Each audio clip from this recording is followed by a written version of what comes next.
parce que biso sadek to support loba que au kozala isu soutien à place au participer dans la réunion sadek wando ya pété akoma le bon moi moké na orgueil za balango villageois mais akoma dit que mudu takola pe bien mais rien alors boude na bani na ye azoko loba tazo bouda frimer kaka aloba pe loko maloko te parce que ça peut préparer même bato bakomelaki te abai te mpe ntango lobani on a nyonso wana ezaka ke souci na bango ezaka desordre po soki desordre ebimi kaka tombo santingo 2020 kaka parce que l'objectif eza 2020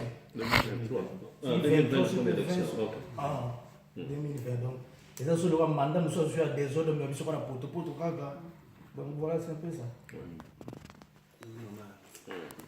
Oui, maman.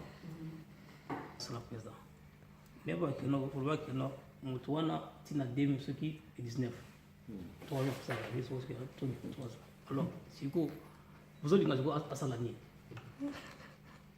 Ok, toute question qui n'en soit avec ok, quoi vous dites si que l'élection unique ça va 2018. Si que biso si que tozala wapi. Président yo ozala wapi. Est-ce que vous n'avez pas pu se candidater là? Na pesi te basi ba plot. C'est la plot alors. Si vous yo jusqu'au biso vous ozala wapi. Sauf que l'élection est allée. Et biso si vous ozala wapi.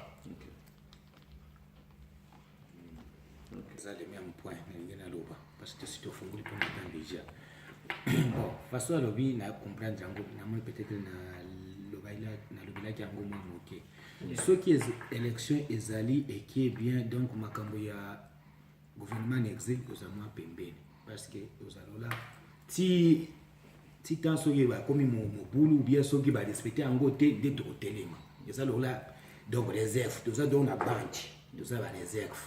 Bal bazope équipe zobe ka biso toza réserve basali moins de gestes babeti bango be babeti bien te to l'équipe dango mais biso toza tellement toyo ko accompagner baninga te to accompagner bango te biso il faut tout cela ya biso problème ezawana eza président et puis na membre du gouvernement il faut vraiment tout la moka c'est ça le moment vous c'est là tout c'est le moment dans la élection c'est là c'est le moment c'est koyo to simbana président c'est le moment du temps makambo eza boye c'est le moment ba UN yangina tuna qu'est-ce que ba UN basi ba reconnaître biso bien moi ta ba yebi ke gouvernement biso existaka gouvernement ya awa est-ce que ba yebi ke un secteur gouvernement en exil ya ba congolais existaka est-ce que européen donc soulever le mot il y a bien expérimentalement dit donc kuna mamuyo kendende ka dikobi ekoza te élection so ça que ça des autres on me bénéficie tout ce awa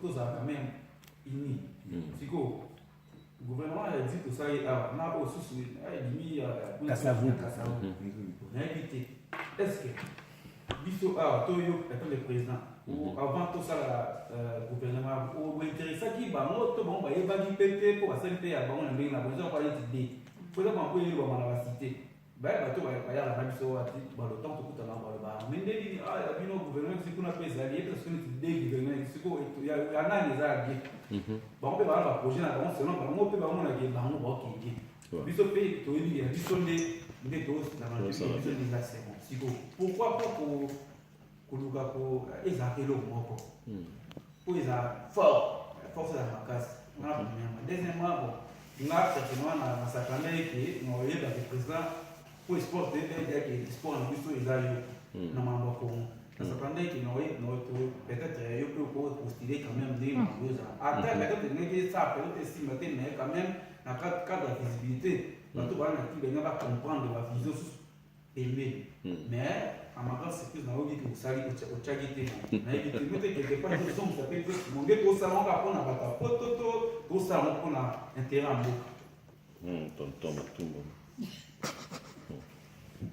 nafikiri wanaangalia zaidi hawa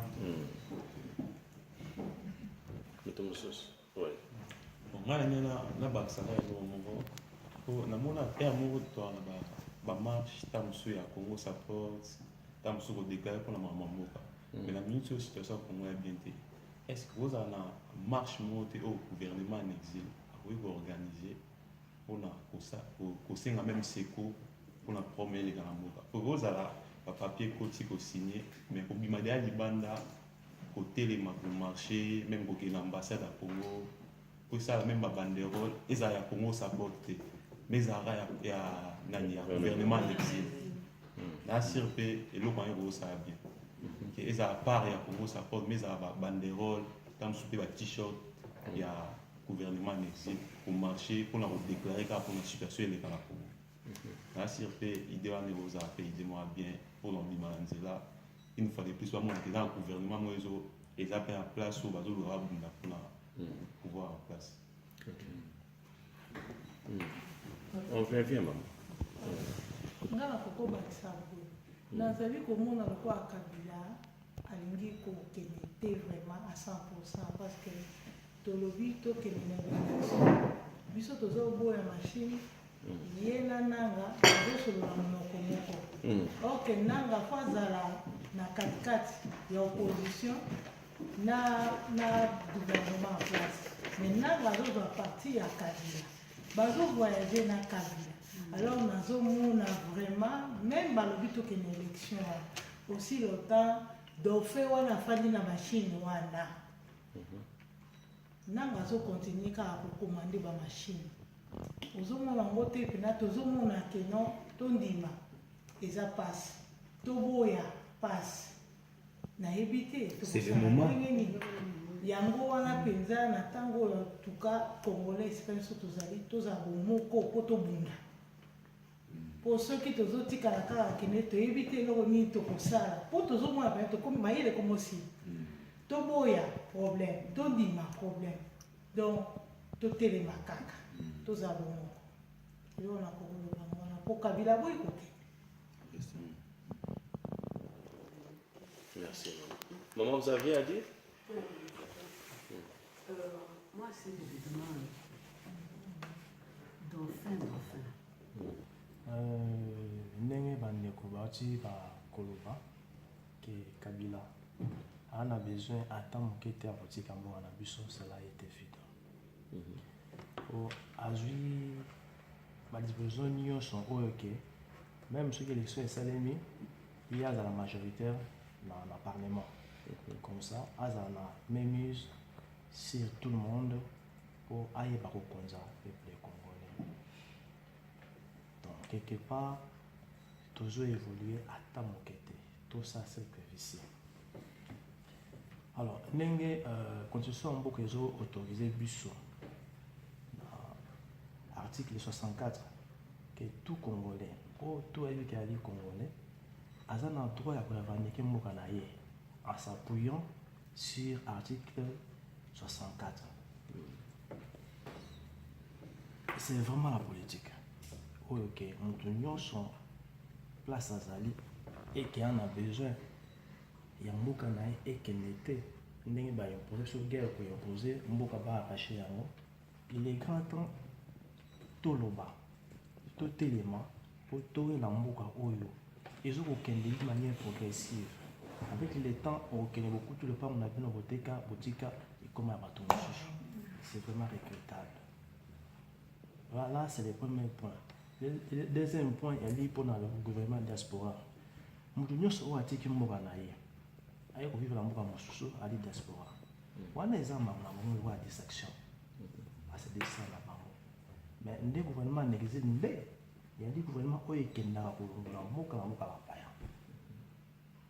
d'où tout ça a intérêt nous sommes. Il y a aussi le président au Quito.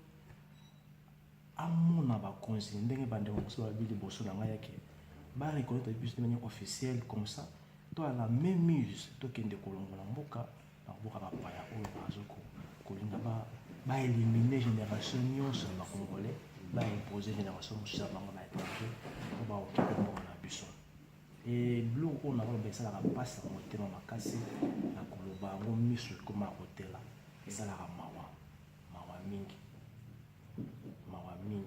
Donc, le président n'a pas article des alliés Oyo pour soutenir Bissot dans le gouvernement d'exil. À niveau des Nations Unies, il y a un article 67, ce qui n'a pas été. j'autorise